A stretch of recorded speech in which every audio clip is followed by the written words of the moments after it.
Talking History with Patrick Geoghegan on Newstalk 106-108. Well, welcome back to Talking History. Now, earlier in the week, I spoke to Michael Twomey, who is the author of a new book, Irish Heart, English Blood, The Making of Youghal.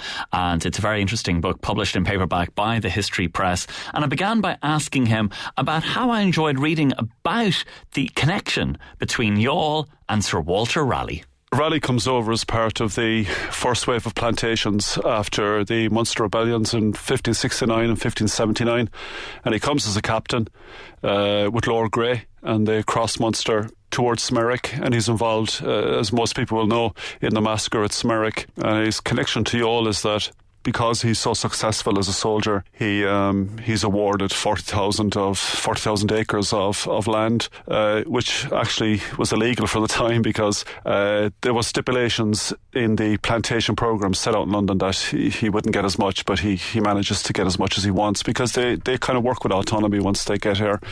And Elizabeth's plans and what they actually do are two different things when they get here. So his connection to Youghal is a little bit tenuous in that Lismore is his seat, but he spends some time in Youghal. But he's twice mayor, but he doesn't really spend time as a mayor. He's more busy chasing the Spanish Armada on the west coast. He's very excited by that, but and it's not a particularly happy time for him. No, financially it's a disaster. Raleigh's a great soldier, but as his business acumen leaves a lot to be desired. He starts a timber business, selling timber to France and Spain to get boxes sent back with wine, but he chops down 70,000 trees in 2 months, and most of it ends up rotting on the riverside. But he also was working in conjunction with a guy called Pine, a kind of ironically named assistant, who embezzles a lot of the money.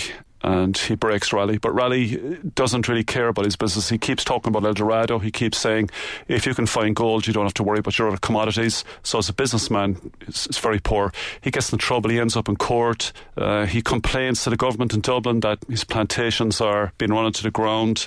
A lot of people from Devon and Somerset pack up and go back to England. It's a bit of a disaster for him. The 1640s then, moving forward, is a very dramatic decade in the history of Youghal. You have a siege there in 1645, and then you have Cromwell marching on it in 1649. Yeah, this is an extraordinary period in Youghall's history, and in Munster and Ireland's history. Youghal acts as a microcosm for what's going on nationally in the national context, and the siege of Youghal is crucially important because Parliament actually believe in London, and the Crown believe, or while the Crown is still there, while Charles I is still on the seat in London, they believe that if Youghal falls to the Confederates, that Munster will collapse. So what Inchiquin, who's president of Munster at the time, in conjunction with Richard Boyle's son, Roger Boyle, Lord Brokehill, they expel all the Catholics out of Youghal in 1644. They give them 30 minutes in the close they're standing in, because they believe that the town will come under siege from Confederates, and that's exactly what does happen. Admiral Payne is called over. He's the Admiral of the Irish Seas. He arrives, and they bring hundreds of soldiers, large ships, men of war down from Cork to Youghal, and a guy called James Touchet, Earl Castlehaven, he sieges the town as a Confederate. He's attacked all the castles along the Blackwater Valley, comes to Youghal, sets up cannons across the way on four corners of the town, and a man of war ship is sunk in the bay just in Youghal there, rips through the hull, catches fire. But what happens is that the Parliament are allowed to really bring supplies and weapons and food and soldiers all the time from England. So the siege sort of fails because the Confederates are out in the cold, they're outside the town walls, they're not getting their own supplies, and after 3 or 4 months they pack up and leave. But people like Brokehill, people like Murroch O'Brien, Inchiquin and England are totally convinced that if Youghal falls, then Munster could fall. And if it had fallen in that siege, then we may have had a very different outcome to Ireland's history. And then 4 years later, we have Cromwell marching on Youghal. And that's, I suppose, also an episode of Irish history that often gets ignored or forgotten about. Yeah, I think because of Drogheda and Wexford, the period afterwards somewhat dark and sort of ignored. And in fact, prior to Cromwell arriving, he comes unstuck at Waterford. The same guy, actually, Touchet, who attacks Youghal during the siege, holds out Waterford as a Confederate centre. And Cromwell, by the time he comes to Youghal, he's pretty exhausted. It's coming into winter, it's getting cold, the roads are impossible to travel. His army's tired, he's had a long campaign coming down the coast, and Youghal is seen as a vital respite area. But what a lot of people don't know is that he writes a very famous speech against the Catholic bishops at Clonmacnoise in Youghal. Now, he signs it off. He signs that speech off as given at Youghal. I'm convinced that means he read it out at the Market Cross on the main street. I've tried to find this out from Micheál Shughrú, and he was saying he's not 100% sure whether given means that he handed it over to be printed or read out, but that very, very famous speech is written in Youghal. But what's interesting about Cromwell's arrival in Youghal is that it needed 2 military coups within the town so it could be open for him to walk in. The last thing Cromwell needed after failing to take Waterford was another siege at Youghal. So these extraordinary coups in October 1649, November 49, where, people within the town panic and overtake the Protestant interests of Inchiquin, overthrow them and take the town and open the doors to Cromwell to make it easy for him to arrive. They were under incredible pressure, the people living there, because Inchiquin had turned from Parliament to Royalist when Charles was beheaded, and it was a very complex situation. People were terrified. The sword of Damocles was just swinging either way, and in the end they decided to go for Parliament, and they ousted leaders within the town and opened the doors up. But what's incredible about Cromwell arriving, extraordinary, is that the letters that the people wrote to Cromwell begging that they keep their status, that they keep their property, that they keep their businesses, and it's a very kind of crawling letters, and they call him Your Excellency and more or less treat him like royalty, ironically, and he says that he will sort business out when he meets them. The book also has a great account of a witch trial in 1661, the case of Florence Newton, and this is one of the few witch trials that we have in Ireland that's actually documented. Yeah, I could be wrong on this and I stand to be corrected, but I think it's one of the, if the only one that actually has the transcription of the witness accounts in court. But the Florence Newton witch trial is probably Ireland's outstanding. I know the Island Magee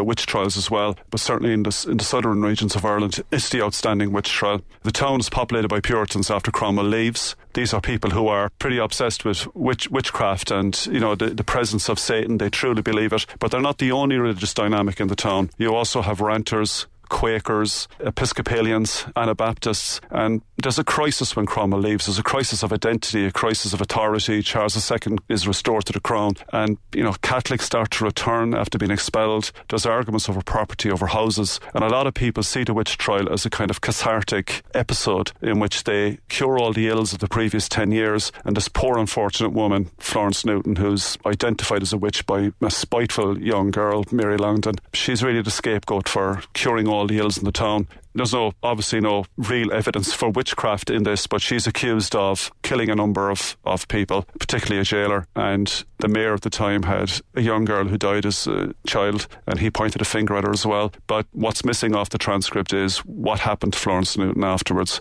but certainly she would have been executed, and possibly executed in Youghal as a way of lighting the torch really to purify the town. But it's an extraordinary tale, yeah.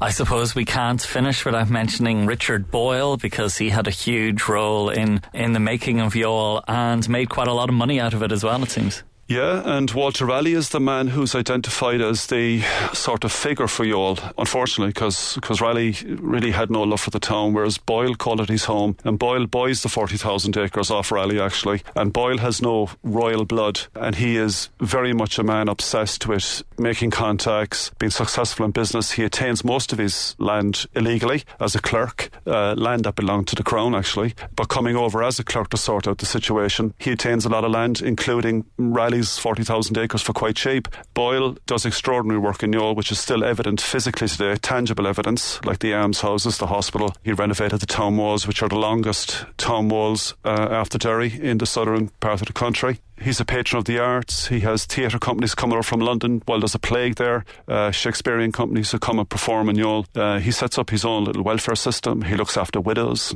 orphans. He's a very progressive man, but a sort of godfather of the nouveau riche of the time. Everything was business, nothing was personal. Okay, well, Michael, congratulations on a superb book. It is Irish Heart, English Blood, The Making of Youghal. It's published in paperback by History Press and costs €20. The author is Michael Twomey. And Michael, thanks a million for coming up to join us for this interview. Thank you, Patrick. It's a pleasure. We'll be back with more Talking History on Newstalk right after this. Talking History with Patrick Geoghegan on Newstalk 106-108.